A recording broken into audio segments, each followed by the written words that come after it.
Saudara, setelah melapor dan mengadukan dugaan kriminalisasi yang dilakukan penyidik Kejaksaan Tinggi Kalimantan Tengah kepada Presiden Joko Widodo yang diterima staf Menteri Sekretariat Negara kemarin Rabu 16 Maret 2022, setelah sebelumnya juga melapor ke Komisi Kejaksaan Republik Indonesia, Jaksa Agung Muda Pengawasan, Jaksa Agung Muda Bidang Tindak Pidana Khusus, Komisi Nasional Hak Asasi Manusia atau Komnas HAM, dan meminta perlindungan hukum kepada Lembaga Perlindungan Saksi dan Korban Republik Indonesia. Pagi tadi, 17 Maret 2022, Haji Asang menyampaikan laporan kepada Menteri Koordinator Bidang Politik, Hukum, dan Keamanan, Mahfud MD.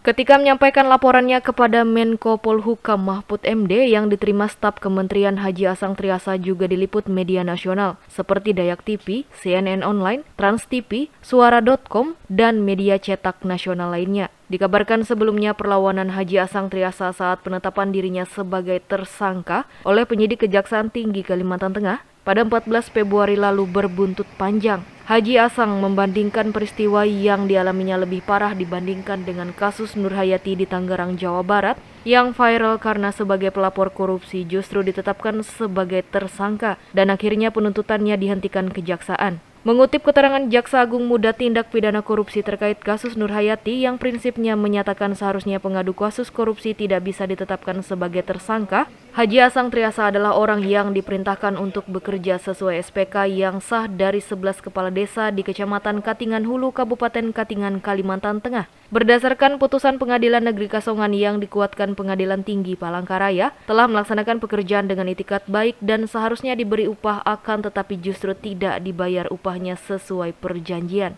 Sebagai orang yang dirugikan, orang yang berupaya untuk memperoleh keadilan sesuai ketentuan pasal 17 Undang-Undang Nomor 39 Tahun 1999 tentang hak asasi manusia dan selanjutnya berjuang untuk memulihkan hak-haknya. Sebagai pelapor yang melaporkan dugaan terjadinya tindak pidana korupsi kepada Kejaksaan Tinggi Kalimantan Tengah pada Selasa 2 Februari 2021 silam, justru ditetapkan sebagai tersangka. Padahal berdasarkan Undang-Undang Republik Indonesia Nomor 13 Tahun 2006 tentang Perlindungan Saksi dan Korban sebagaimana dirubah terakhir dengan Undang-Undang Republik Indonesia Nomor 31 Tahun 2014 tentang Perubahan Undang-Undang Nomor 13 Tahun 2006 Pasal 10 Ayat 1 menegaskan saksi, korban, saksi pelaku, dan atau pelapor tidak dapat dituntut secara hukum, baik pidana maupun perdata, atas kesaksian dan atau laporan yang akan sedang atau telah diberikannya, kecuali kesaksian atau laporan tersebut diberikan tidak dengan itikat baik,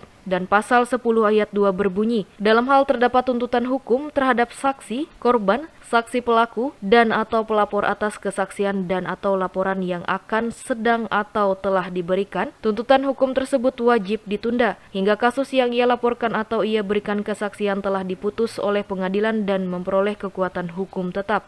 Penetapan status tersangka terhadap dirinya menurut Haji Asang Triasa sangat melukai rasa keadilan. Bagaimana tidak, dirinya yang melaporkan dugaan korupsi 9 kepala desa yang tidak membayar upahnya sebagai salah satu upaya memulihkan hak-haknya, justru membuat dirinya ditetapkan sebagai tersangka pelaku tindak pidana korupsi oleh penyidik Kejaksaan Tinggi Kalimantan Tengah. Padahal berdasarkan putusan Pengadilan Negeri Kasongan yang dikuatkan Pengadilan Tinggi Palangkaraya, 9 kepala desa terbukti melakukan wan prestasi atau ingkar janji terhadap dirinya. Menurut Haji Asang, apabila kriminalisasi terhadap dirinya dibiarkan saja, maka di masa mendatang tidak akan ada lagi orang yang melaporkan korupsi kepada aparat penegak hukum. Karena bisa jadi ada mafia hukum yang akan membalikkan fakta, pelapor justru menjadi tersangka.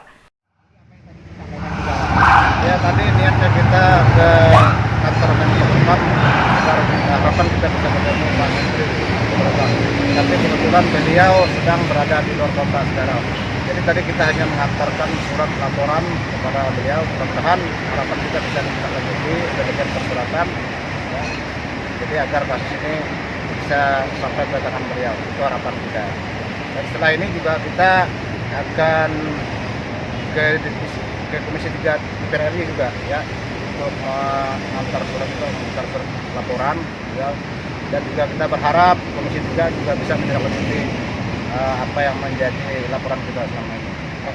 Kita sudah 1 minggu kurang lebih di Jakarta untuk memperjuangkan hak kita, memperjuangkan keadilan, untuk mendapatkan keadilan ya.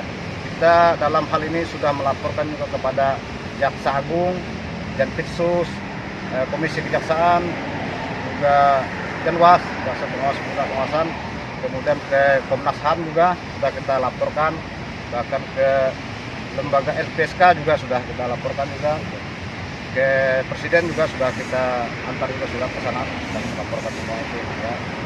Makanya dalam hal ini saya pelapor yang dijadikan tersangka oleh Kejaksaan Tinggi Kalimantan Tengah. Saya melapor dugaan korupsi kepala desa, kemudian tidak ada tindak lanjutnya. Kemudian selama 1 tahun ini saya tiba-tiba dijadikan tersangka oleh Kejaksaan Tinggi Kalimantan Tengah. Makanya harapan saya dengan teman-teman di luar sana, hati-hati dalam melapor dugaan korupsi, karena terindikasi kalau kita melapor korupsi ada yang melindungi menurut saya, dan bahkan ada aktor intelektual di belakang kasus ini. Ini yang menurut kita yang terjadi dalam kasus saya. Saya orang swasta yang ditunjuk mengerjakan pekerjaan jalan, kemudian menagih sisa pembayaran, tidak dibayar, rugi, ditersangkakan lagi. Itu kita sangat keberatan dan kita ya tetap berjuang untuk mendapatkan keadilan, karena kita juga punya usaha lah untuk mendapatkan perlindungan hukum di negara Republik Indonesia ini, karena kita juga adalah anak bangsa juga yang berhak mendapatkan keadilan dalam negara ini. Reporter Dayak TV Edi Ruswandi dari Kantor Menteri Koordinator Politik Hukum dan Keamanan Jakarta melaporkan.